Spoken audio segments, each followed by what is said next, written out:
¿Qué tal? ¿Cómo están? ¿Cómo les va? Bienvenidos a este nuevo capítulo del podcast centenario de Colo Colo, donde estamos conversando con los grandes jugadores que escribieron la historia más linda de este club. Probablemente para muchos el capítulo más lindo de todos justamente es el del 91, la Copa Libertadores, y nuestro protagonista de hoy fue parte fundamental de esa historia. Mire, voy a decir algo que no lo he dicho otras veces, se van a enojar algunos, pero los que saben de fútbol, los que saben de fútbol, siempre se fijaron en ese equipo del 91 en lo importante que eran tácticamente dos jugadores. La mayoría de la gente hablaba del Coca, del Pato Yaña, de los goles de Rubén Martínez, del muy buen trabajo del Chano Garrido, qué sé yo. Pero los que se fijaban de verdad decían, wow, tácticamente, en términos de la importancia de los movimientos, el rol del Lalo Ricardo Mariano Dabrowski fue fundamental. Ricardo, ¿cómo le va? Buenas tardes. Hola Felipe, un gusto saludarte a vos y bueno, un agrado, ¿no? De ser parte de todos estos videos que, bueno, los conversábamos hace un ratito, que bueno, son parte de la historia de Colo Colo y es volver a revivir momentos maravillosos, ¿no? Y ser parte de la historia de un club como Colo Colo, yo diría que es una de las satisfacciones más grandes, ¿no? Después de mi familia, de mis hijos, a ver, un antes y un después de haber tenido la posibilidad de jugar en Colo Colo, ¿no? Como jugador muy exitoso, después técnico, también del equipo, estás en la historia de Colo Colo sin lugar a dudas, Ricardo. Corrígeme si me equivoco en algo, ya han pasado los años de lo que estaba diciendo al principio, porque yo creo que en algún momento deberías cobrarle un porcentaje a Rubén, al Pato, a Barty, de todos los goles que hicieron. Si no generaba los espacios, Dabrowski no había cómo. Bueno, a ver, yo creo que cada uno teníamos un rol, una función, y, y fíjate que yo recibí de parte de un técnico, en este caso Mirko, el mayor elogio que pude haber recibido de alguien en privado. Cuando nosotros estábamos en la pretemporada y fuimos a jugar, por ahí te vas a acordar, el triangular a Mendoza. Jugamos Sí. con Newell y con Independiente Rivadavia. Entonces, Mirko, él aplicaba, digamos, una manera de establecer diálogo. Siempre en la pretemporada llamaba de a uno y él ahí en ese momento te decía lo que él necesitaba de vos. En la cancha te explicaba, vos estás haciendo esto, aquello, lo otro, y de repente, entonces tenía charlas individuales, aparte, bueno, había, digamos, una parte humana, porque se hablaba de la familia y todo eso. Y bueno, me pasó que, claro, Mirko había venido en fines, o sea, en el año anterior, y era la primera vez que teníamos una pretemporada. Y entonces, bueno, cuando me toca a mí, yo, es más, en ese momento tenía una posibilidad de un equipo de ahí de Santiago y había un equipo de México, eh, que bueno, habían hablado conmigo porque estaba la posibilidad de ir para allá. Entonces yo hablé con Mirko, le digo, mira, Mirko, le digo, realmente digo, te comento esto, quisiera saber qué perspectiva hay o cuál es la posibilidad mía de pelear por un puesto acá, porque en definitiva, digo, está todo bien. Yo siempre tuve un diálogo muy de adulto con los entrenadores. Y entonces estábamos conversando y me dice, Ricardo, a ver, eh, si jugás, o sea, si yo armo el equipo, eh, estás entre los primeros tres jugadores que pongo como titulares. Si te alcanza con eso, creo que te dije todo. Y bueno, terminamos hablando de familia, terminamos hablando de cualquier otra cosa y por supuesto las ofertas que yo tenía, tanto de un club de Santiago como de un club de México, automáticamente quedaban descartadas. porque me pareció un elogio, digamos, que de hecho Mirko no era de una persona o un entrenador que fuera, digamos, que regalara elogios, ¿no? Y cuando me No, es dijo cierto. eso, me parecía, porque yo, a ver, siempre con los técnicos tenía muy buena relación. Yo nunca les preguntaba ni por qué me ponían ni por qué me sacaban. Respetaba absolutamente que el entrenador tuviera la libertad de armar el equipo como le pareciera. Y bueno, cuando me dijo eso, me sonó muy, a ver, digo, este tipo que viene de ser campeón del mundo es un tipo que, aparte, yo lo conocía cuando él había estado en la etapa previa porque era vecino nuestro, del Loro y mío, ahí en la calle Padre Mariano. Entonces él Claro. venía y prácticamente todos los días íbamos al club y volvíamos con él, a veces no, pero generalmente todos los días íbamos. Así que era un tipo que teníamos una relación bárbara y muy buen diálogo. Y que alguien así de esos laureles me dijera eso, a ver, me choqueó, porque me sentí como Y diciendo, espérate, bueno, porque es muy interesante porque una cosa es la que un técnico tiene en la cabeza cuando parte un proceso, cuando parte una temporada, que no me cabe la menor duda que era así, que él tenía súper claro cuáles eran sus nombres, pero otra es que esos nombres le respondieran tanto que prácticamente se colocó en el 91 con todos los títulos que ganó a nivel local, a nivel internacional, terminar haciendo un equipo tan corto, porque en el fondo Morón, Cheito, Garrido, Marga, Vilche, Pizarro, Mendoza, Espinosa, Dabrowski, Patoyaño, Bartichotto, a veces Rubén Martínez, a veces Peralta, cuando jugaban afuera, se llevaron prácticamente el peso de toda la campaña. Era un equipo que casi no hacía cambios. Increíblemente después fue quizás cuando hubo más las lesiones, con los expulsados, pero un plantel para todo lo que ganaron. Eso es muy especial. sí, a ver, después fíjate que a mí me tocó, o sea, de hecho de ese plantel, soy el único que trabajó al lado de Mirko como entrenador, o sea, y entonces Claro. conversábamos mucho y claro, él decía siempre, el peso de una campaña son 13, 14 jugadores. El resto tiene que estar preparado para ir ganándose un lugar, pero siempre el peso de una campaña lo hacen 13 o 14 jugadores. Y es una gran verdad, más que nada a ver, por la continuidad, por el rendimiento y que en definitiva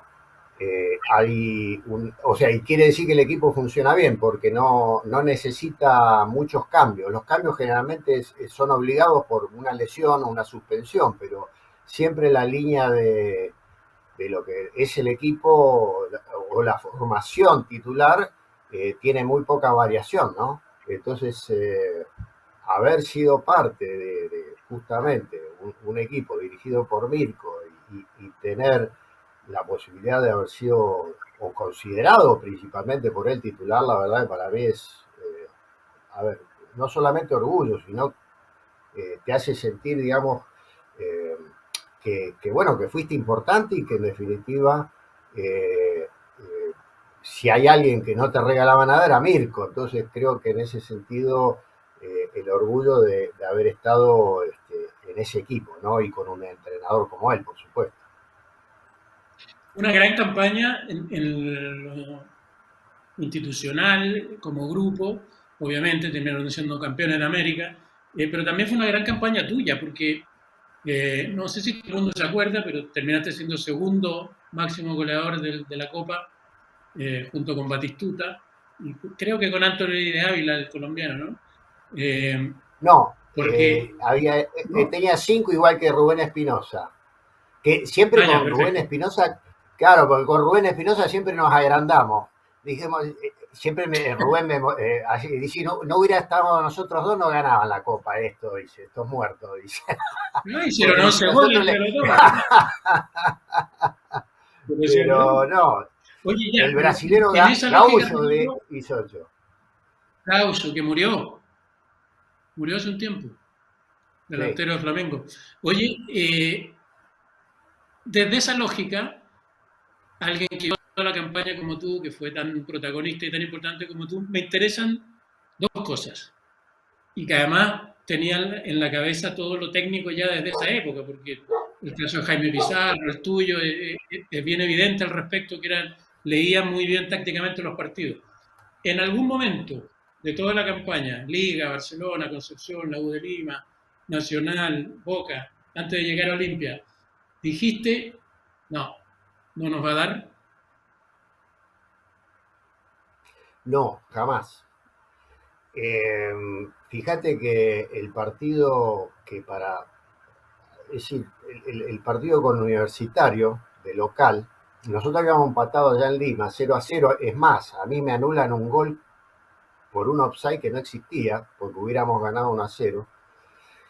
Pero ese partido, digamos, sentíamos que nos sacamos un peso de encima por el hecho de que las veces anteriores, el caso que yo, el año anterior, Vasco da Gama, o sea, nosotros en agosto del Claro, 90 quedamos eliminados, y si en ese momento nos decían que al año siguiente íbamos a salir campeones de la Libertadores, te imaginás que hubiera sido nada, una opinión sin ser tenida en cuenta para nada. Lo que pasa es que fue muy traumático, pero dicen que los grandes éxitos sobrevienen después de los grandes fracasos, ¿me entendés? Y para nosotros, yo te digo, o sea, lo de Vasco da Gama, a ver, yo tuve una semana, no podía dormir, no podía dormir, era una cosa que se me pasaba el partido y era increíble porque habíamos jugado muy bien, habíamos empatado en Brasil y acá, la verdad que, y convengamos que Vasco tenía un gran equipo, había grandes jugadores, este, pero digamos, cuando nosotros superamos la cuestión de Universitario, es como que nos provocó un relajo y bueno, a partir de ahí sobrevinieron cuestiones que fueron muy fuertes, porque nosotros, por ejemplo, habíamos hecho un acuerdo con los directivos por el tema de los premios, y entonces había un porcentaje que iba, acordate que en aquella época los partidos de televisión se vendían media hora antes incluso, claro. ahí porque no es como hoy día, ¿me entiendes? En aquella época, entonces al presidente Eduardo Menichetti, un crack, un fenómeno, alguien que realmente fue fundamental para nosotros, para esa campaña y para todo lo que se hizo en esa época. Entonces, ellos siempre, el tema era vender el partido lo más cerca, ¿me entendés? O sea, entonces, bueno, eso generaba ingresos, porque teníamos un porcentaje sobre todos los ingresos. Y entonces nosotros calculábamos, Deja interrumpirte un segundo ahí para contarle sí, sobre todo a los más jóvenes o a los que no se acuerdan por qué era así. Es tan, como dice Ricardo, que la campaña Colo Colo no la transmitió el mismo canal, como estamos acostumbrados en esta época, digamos. Hubo partidos que lo transmitió el canal 13, hubo partidos que lo transmitió el Mega, 7, la final la transmitió el Mega. Entonces, tal como dices tú, prácticamente había una subasta en las horas previas para ver quién ponía más plata. exacto. Y entonces nosotros, por ejemplo, el partido con Liga, calculábamos y digamos con absoluta sinceridad te lo digo, nosotros con que hubiera, decíamos, si hoy vienen, porque estamos hablando de un día miércoles, un día de semana, si hoy vienen 20.000 personas, espectacular. Y entonces, bueno, nada, llegamos al vestuario, hacemos la entrada en calor, qué sé yo, y bueno, y vamos en el túnel, cuando salimos y vemos el estadio lleno, pero impresionante la gente, no lo podíamos creer. Y yo particularmente creo que hicimos los mejores primeros 20 minutos de todo ese torneo, porque el espaldarazo de la gente, que haya más de 60.000 personas en un ambiente que te puedo asegurar que digamos, era atronador el ruido, y nosotros pensando, nosotros esperábamos 20.000 y vinieron más de 60.000, o sea, en el túnel parecíamos leones enjaulados, ¿me entendés? Y creo que eso lo alcanzamos a transmitir en la cancha, la verdad que fue, creo que ese clic entre, digamos, la conexión de la gente con el equipo. Fue fundamental. Si bien los partidos anteriores había ido gente, pero ese partido nosotros pensábamos que 20, 25 mil personas, como que iba a ser un tope. Y sin embargo, fue increíble la cantidad Buena de señal, gente que fue.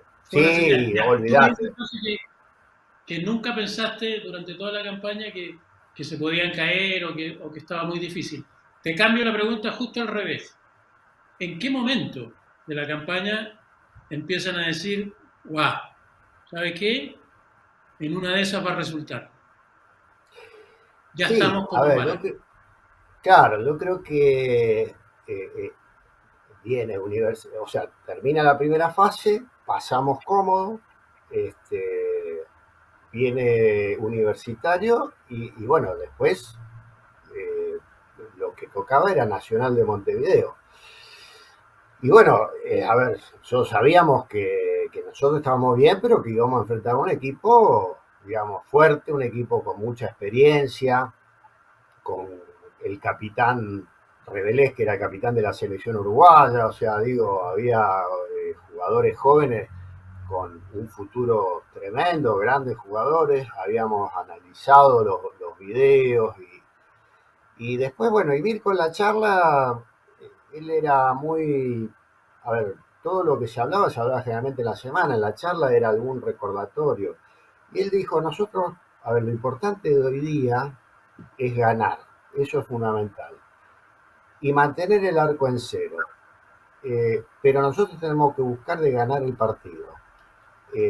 Entonces hay que tratar de hacer esto, este equipo tiene estas virtudes que a su vez Mirko nos da la posibilidad de que todos opinemos, porque por ahí en aquella época no es como hoy día, digamos, que hoy hay analistas de video, te resumen todo, no, en aquella época, por ejemplo, había jugadores que yo, algún muchacho había jugado en contra, lo conocía, o alguien lo tenía de compañero a alguien, entonces decía, no, este jugador esto, aquello.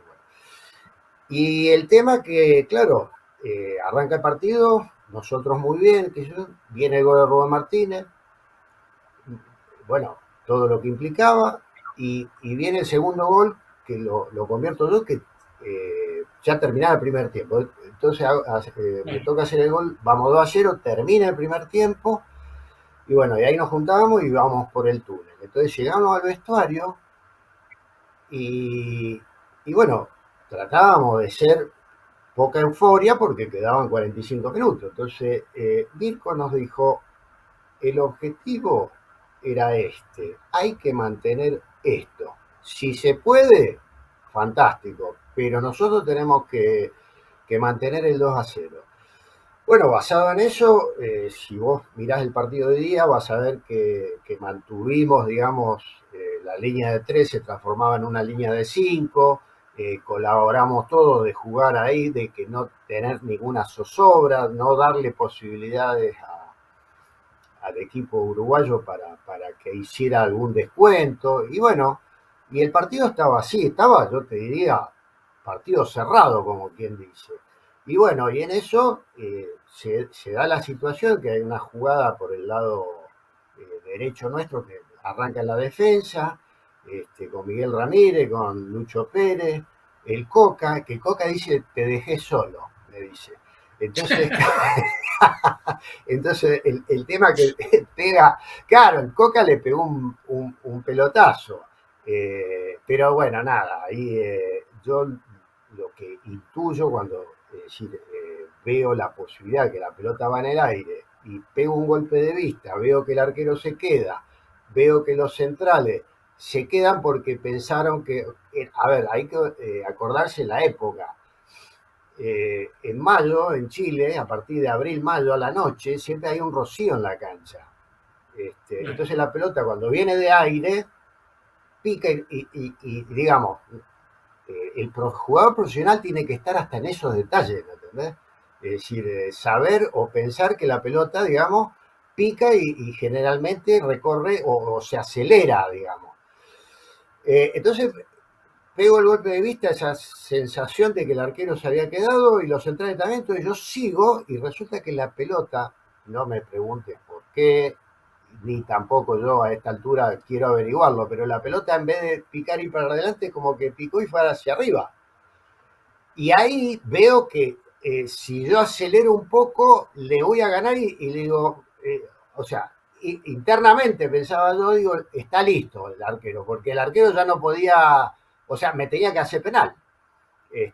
Y ahí alcanzo yo y puedo cabecear y bueno, es más, a imágenes grito el volante porque bueno, cuando la pelota ya está en el área chica, yo ya veo que va al arco y bueno, y entonces, bueno, fue fantástico en el sentido de que un 3-0, fíjate que yo estaba con un golpe, me habían dado un golpe acá en el muslo, me dolía, incluso salí medio rengueando, estaba preparado el cambio de Juan Carlos Peralta y salgo yo y después viene la situación del arquero con Rubén Martínez, que viene el penal, que ellos ya estaban, digamos, lo del tercer gol, yo lo que sentía en la cancha, que bueno, nada, ellos como que le vino un bajón, ¿me entendés? Como diciendo, hay que remontar un 3-0 allá y bueno, y después el 4-0, imagínate. Entonces, reitero, a ese partido, cuando volvemos al vestuario, ya te digo, había un ritual, algunos que fumábamos,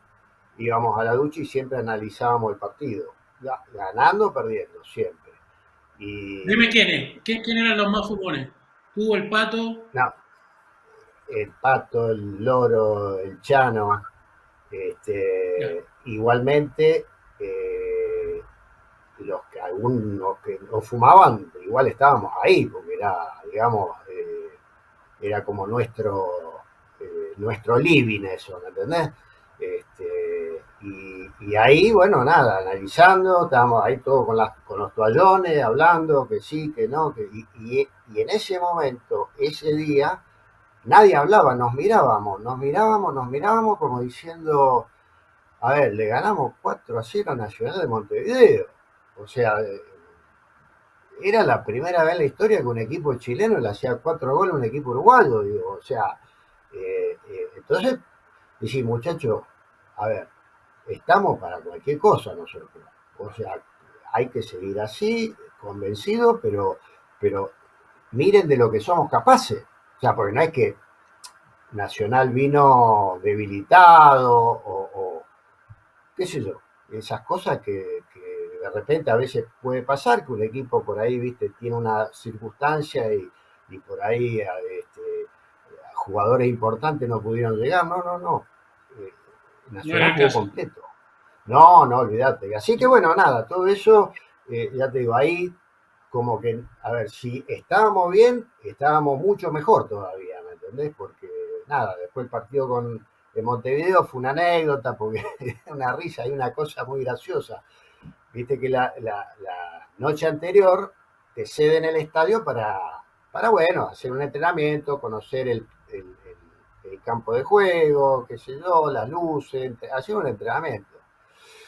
Y bueno, fantástico, todo bien. Y después al otro día cuando vamos al partido, llegamos al estadio, qué sé yo, y entramos, o sea, antes de cambiarnos y todo, entramos a la cancha y Mirko dice, ¿cuándo llovió acá? Porque dice, cancha está toda mojada, dice, ¿cuándo llovió? Digo, no, Mirko, no llovió, le digo, inundaron la cancha, le digo.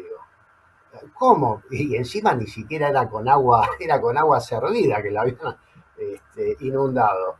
Digo, no, pero digo, Mirko, acá en Sudamérica esto es normal, jugar cuando juegas Copa Libertadores, olvidate, siempre, generalmente pasan este tipo de situaciones.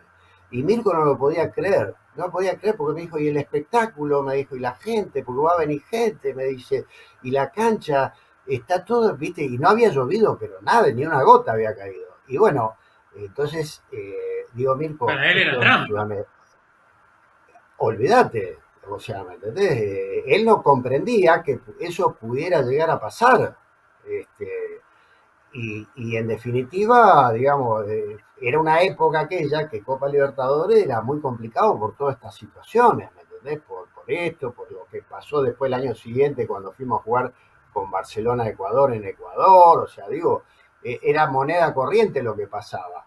Pero, a ver, nosotros teníamos el cuero curtido y la verdad que esas cosas no, o sea, uno, la verdad, te rebalaban porque en definitiva Ese Son punto, Ricardo, es situaciones, bueno porque cuando uno recuerda la campaña de Colo-Colo en el 91, muy poca gente en ese momento, bueno, después al haber resultado todo lo bien que resultó, nadie se acordó, pero tengo la sensación de que no fue tema la final con los paraguayos, porque en esa época jugar con un equipo paraguayo y ya estaba Nicolás Leo y ya estaba...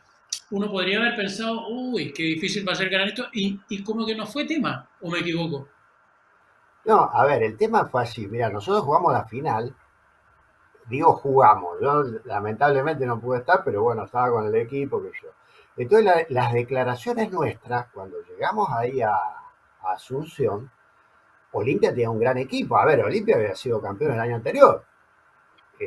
Entonces, nuestras declaraciones en el aeropuerto, ahí en el Silvio Petirosi, eh, eh, claro, la prensa, bueno, ¿cómo están para este partido? Bueno, bien, esperemos que se dirima todo dentro de lo que es el plano futbolístico. Lamentablemente lo que pasó en el 89, entonces ojalá que no pase, ojalá que, digamos, sea todo transparente, porque nosotros vinimos por un partido de fútbol, eh, queremos que no se vuelva a repetir lo del 89 y hablamos mucho de Llegaron eso, el lo aviso. tratamos de, claro, lo tratamos de poner eso en la palestra y bueno, eh, hay que entender, digamos, bueno, el fútbol paraguayo, yo trabajé en el fútbol paraguayo y es un país que yo quiero muchísimo, tengo amigos entrañables, pero bueno, nada, esa época era complicado, digamos, ¿me entendés? Porque aparte el defensor de Chaco era un desastre.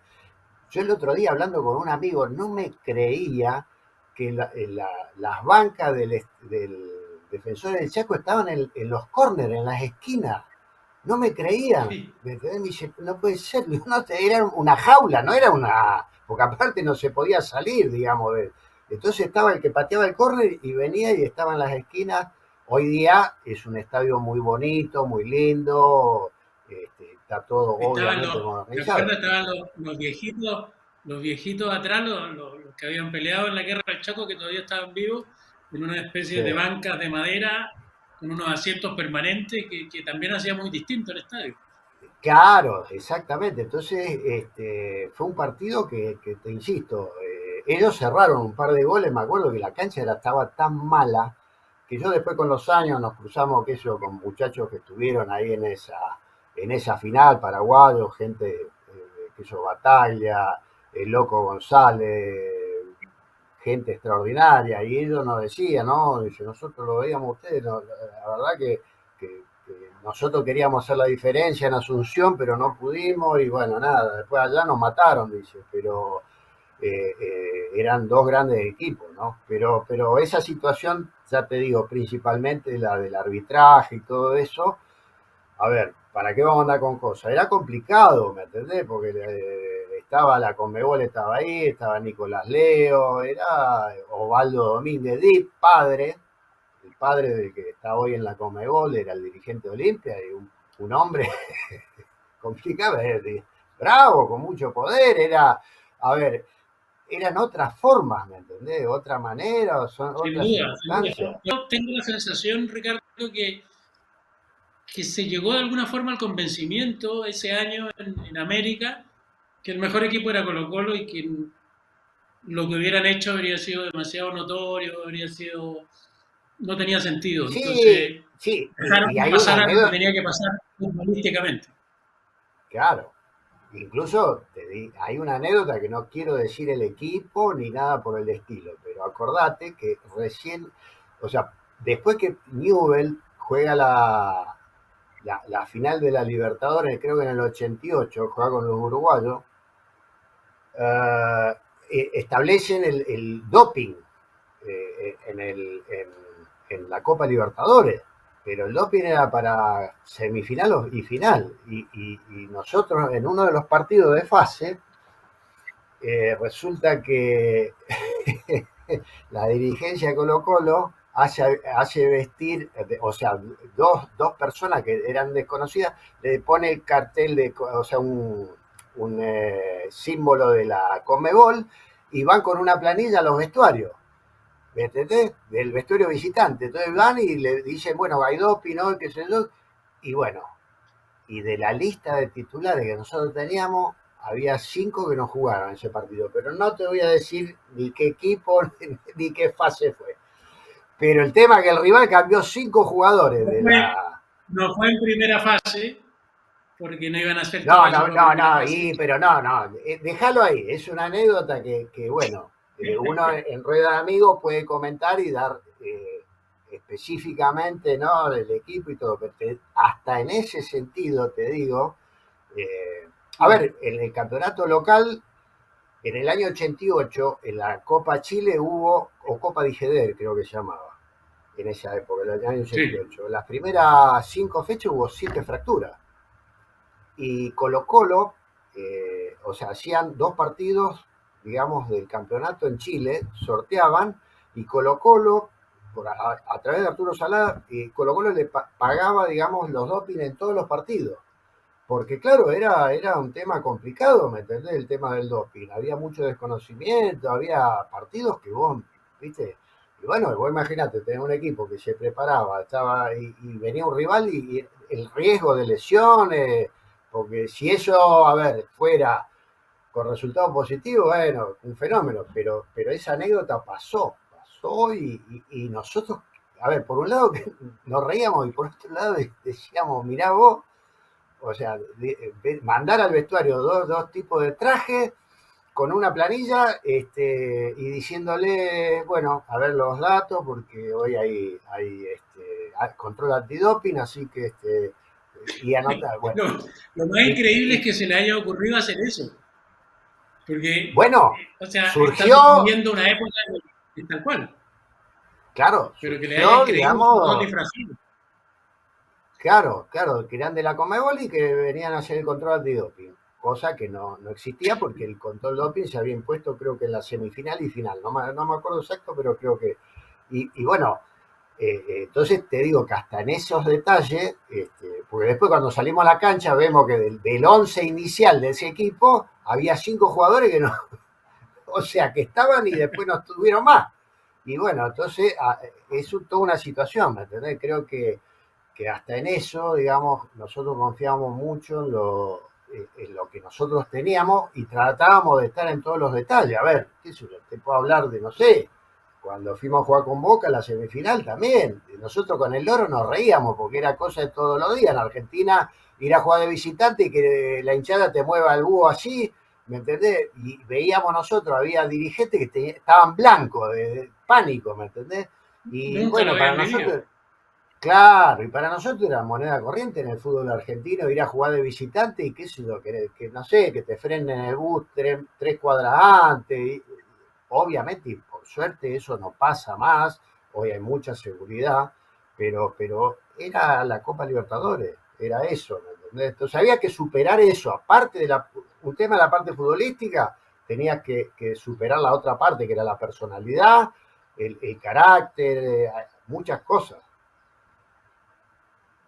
Es verdad. Ricardo, mencionaste al pasar la Copa de Jeder o Copa Chile en el 88, tú llegaste el 87 a Colo Colo y ganaron la Copa Chile 88, 89 y 90. Y ganaron el Campeonato Nacional 89, 90 y 91. Y ganaron la Copa Libertadores. Y ganaron la Recopa Sudamericana. No perdían nunca. Bro.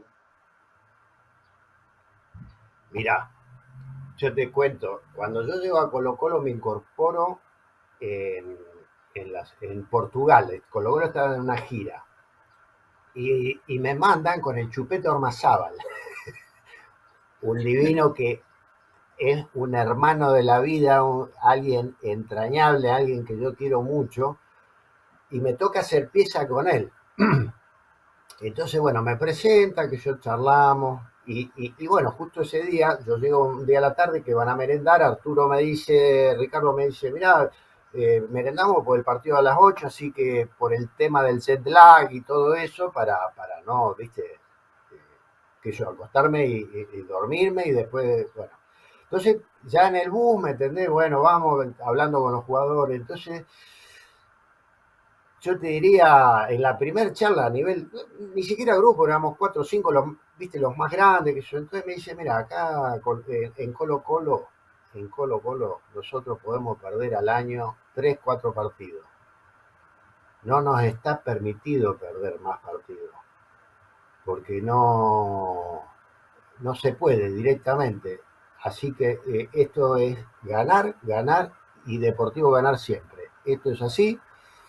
Y uno veía los juveniles, los jugadores nacidos en Colo Colo, que te transmitían eso, y la verdad, vos entrabas a la cancha, te quería comer a los rivales, porque era algo que siempre se transmitió de esa manera, que en Colo Colo no se puede perder, no hay derecho a perder, ¿entendés? No, Entonces, nadie está acostumbrado. cuando, claro, cuando vos te inculcan eso y vos lo ves, la reciprocidad que hay, es maravilloso. Bueno, yo creo que a partir ¿Sí? de ahí viene toda la historia, ¿no? 189 partidos, 83 goles. Ricardo Mariano Dabrowski por Colo Colo en esos años. Esos son los datos que tengo anotados acá al menos. No sé si tú tienes los mismos, no sé si te importó alguna vez cuántos partidos exactamente eran y cuántos goles hiciste, pero estuviste muy cerca de hacer 100 goles por Colo Colo. Pero tienes otra gracia, que con esto quiero ir ya cerrando para no quitarte más tiempo, pero ya que nombraste a los juveniles, se acusa a Ricardo Mariano Dabrowski, se acusa de hacer debutar a unos señores que se llaman Arturo Vidal, Matías Fernández, Jorge Valdivia, Claudio Bravo. ¿Es verdadera la acusación o no? Sí, a ver, hay varios casos ahí. Caso de Matías. Matías estaba fuera del club. Matías estaba entrenando cuando yo llego la primera vez a Colo Colo como entrenador. Él estaba entrenando con un grupo que quedaban libres.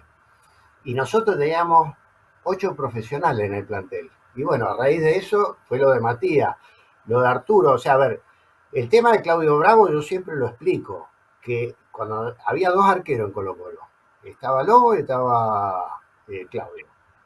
Y nosotros hablando con, que Daniel Morón trabajó conmigo como probador de arquero, teníamos claro que el proyecto era Claudio Bravo. Y Claudio Bravo tenía todo.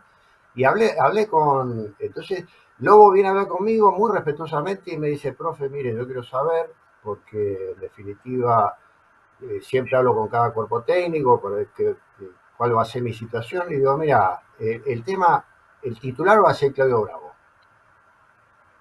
Si vos estás dispuesto a pelear el puesto, ningún problema. Entonces me dijo, no, tengo una opción de Auda, prefiero, pues ningún problema. Y a raíz de eso viene Alex Vara, que a Alex yo le dije, nosotros le Claro. íbamos a tener un Wonder, y a Alex yo le dije, le digo, mira Alex, vos venís, pero acá el titular es Claudio.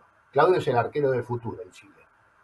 Claudio tiene 21 años, tiene todo lo que uno considera que tiene que tener un arquero, y efectivamente, bueno, después cuando Claudio hace la carrera que hace, bueno, uno siente que no se equivocó lo que pensaba, ¿me entendés? Que no era fácil darle la titularidad a un arquero de 21 años en Colo Colo, ¿me entendés? Pero confiábamos en toda esa capacidad. Y lo del Mago Valdivia, el tema que yo había hablado cuando llegó la primera vez, él estaba en Suiza y no estaba jugando, entonces, y bueno, pasó que después cuando venimos con, o sea que Mirko, en la segunda vez Mirko era el director deportivo y yo el entrenador, entonces claro, Mirko me dice, Ricardo me dice, todo el mundo me habla de que a Valdivia es un problema, un maletín de abogado lleno de problemas, que esto, que aquello, que aquí, que digo, mira, digo, Mirko, hagamos lo siguiente. Le digo, Jorge, Valdivia es un crack. Lo que pasa es que todavía nunca pudo él afrontar un torneo estando 10 puntos físicamente. Pero es un jugador distinto, es un jugador que tiene una visión de juego que no es común. Yo siempre lo asocié mucho, incluso más, yo lo había recomendado a Falcioni cuando estaba en Independiente, Julio Falcioni. A Bocini, lo más parecido que yo he visto a Bocini, considerando yo a Bocini uno de los mejores jugadores que me tocó enfrentar en la vida. Y le digo, Jorge tiene cosas de él.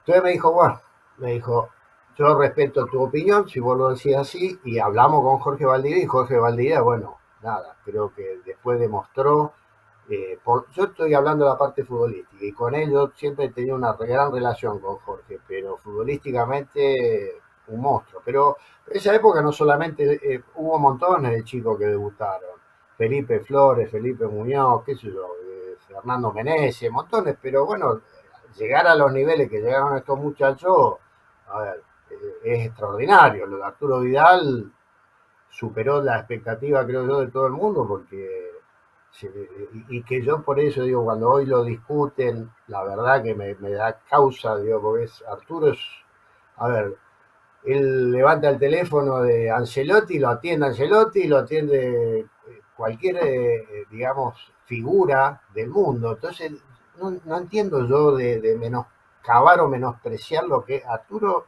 lo que hizo en el fútbol. A ver, sin hacer comparaciones, lo mismo que el tema de Messi, cuando Messi no juegue más y dentro de 20 años, miren lo que ha hecho Messi, yo creo que recién ahí va a haber un reconocimiento que digan cómo este tipo pudo hacer todo lo que hizo, y creo que con Arturo Vidal va a pasar lo mismo.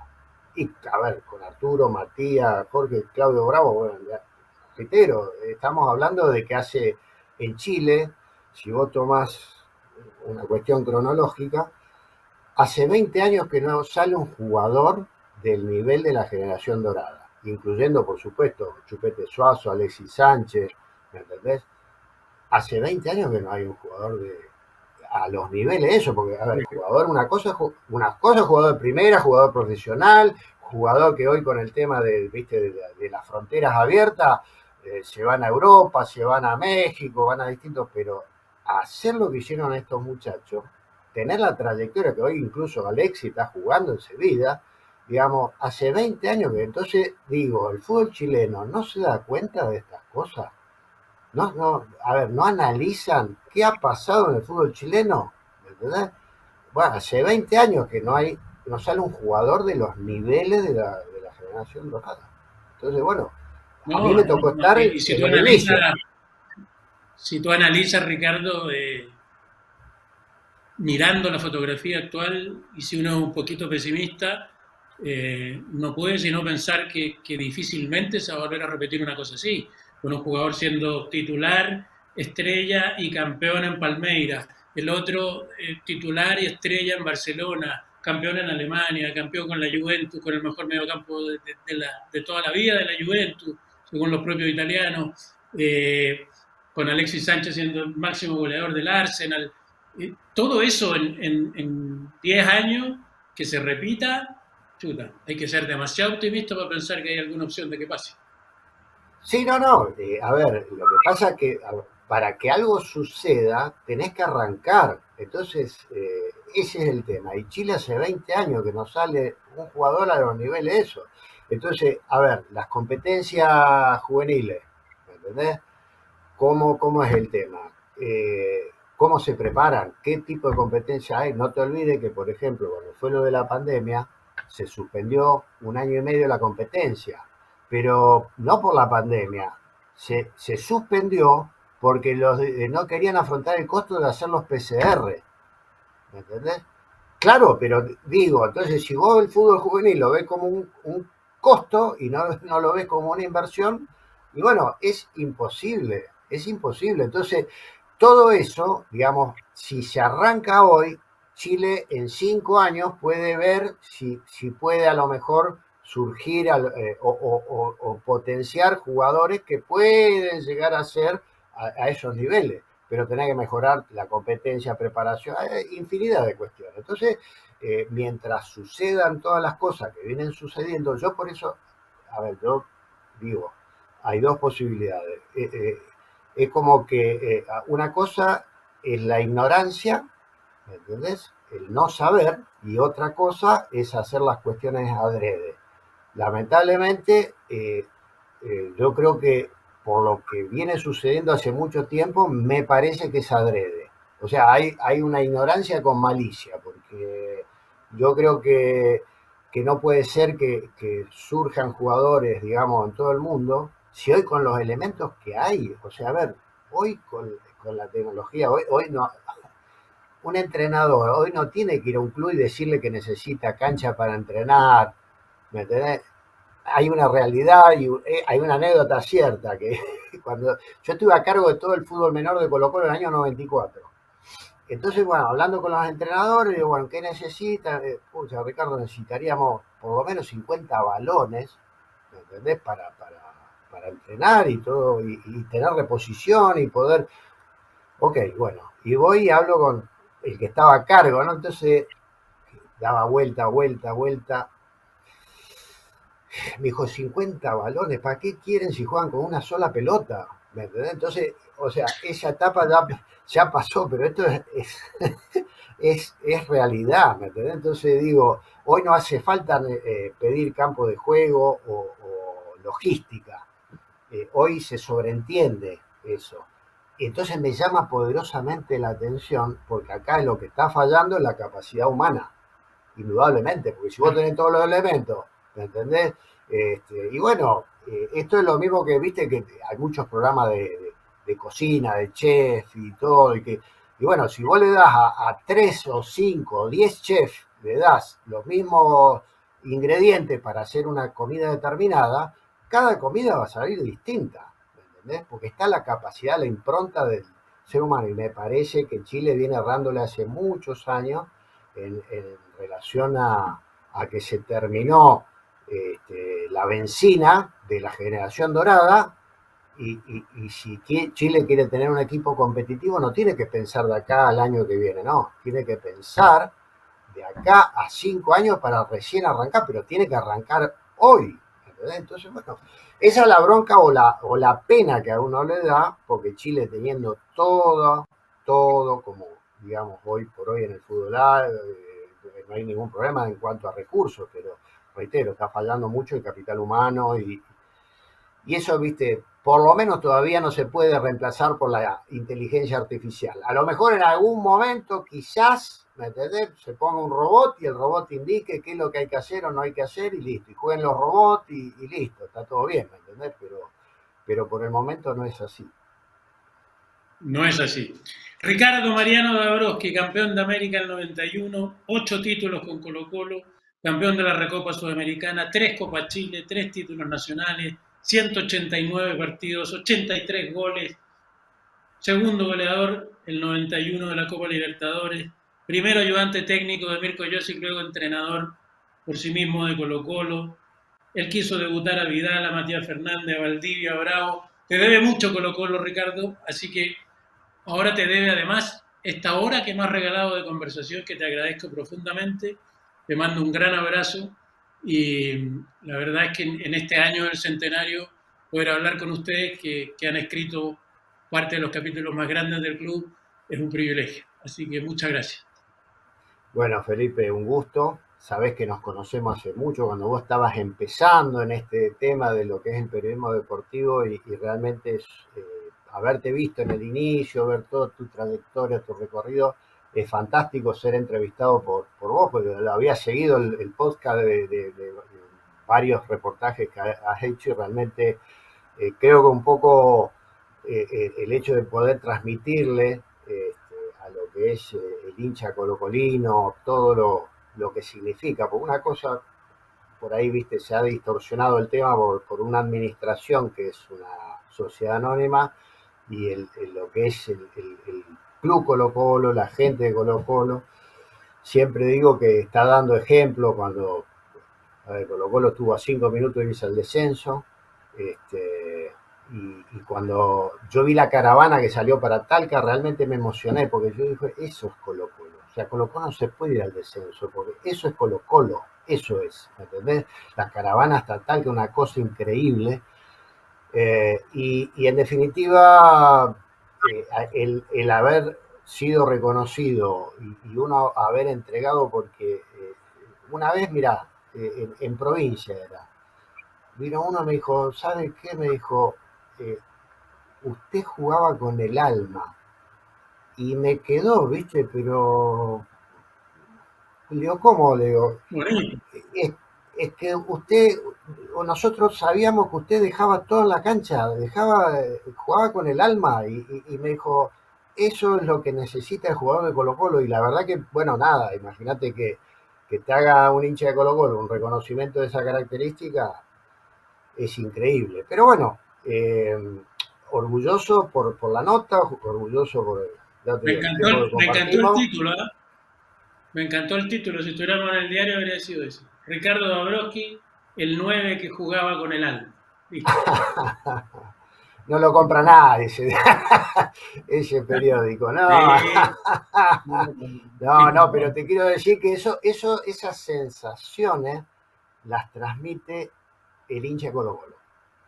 Mirá que me ha tocado estar en distintos lugares, en distintos países, valoro montones todos los lugares donde yo estuve, soy un agradecido de un montón de gente, pero Colo-Colo siempre fue algo distinto, especial, o sea, que haya pasado tanto tiempo y me pasa cuando por ahí vuelvo, algún viaje voy a Chile, llego al aeropuerto y ya desde el maletero, los maleteros, la gente que está ahí, digo, o sea, me sorprende que después de tantos años la gente, digamos, se acuerda. Entonces digo, bueno, a veces en el grupo de WhatsApp o cuando nos juntamos cada tanto a comer, lamentablemente este año no, todos los hechos que pasaron, pero nos miramos y nos decían, algo hicimos, que eso habremos hecho algo, viste, en el lote, en el grupo ahí, que hay muchos pesados en ese grupo, pero bueno, buena gente y los quiero un montón. Realmente ser parte de esa historia de Colo-Colo, un orgullo. Así que muchísimas gracias, Felipe, y bueno, a disposición. Un abrazo. Abrazo con el alma, como hacen hoy día el corazoncito. Ahí Así está. que lo mejor, ¿eh? Abrazo grande y saludos para bien. todos. Muchas gracias. Chao, crack. Chao, chao.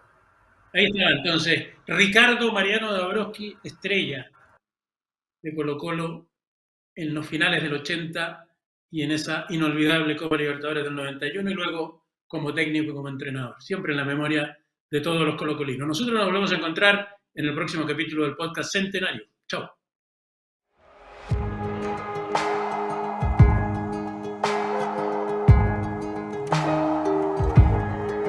Cantemos todos de Arica a Magallanes, por Colo-Colo.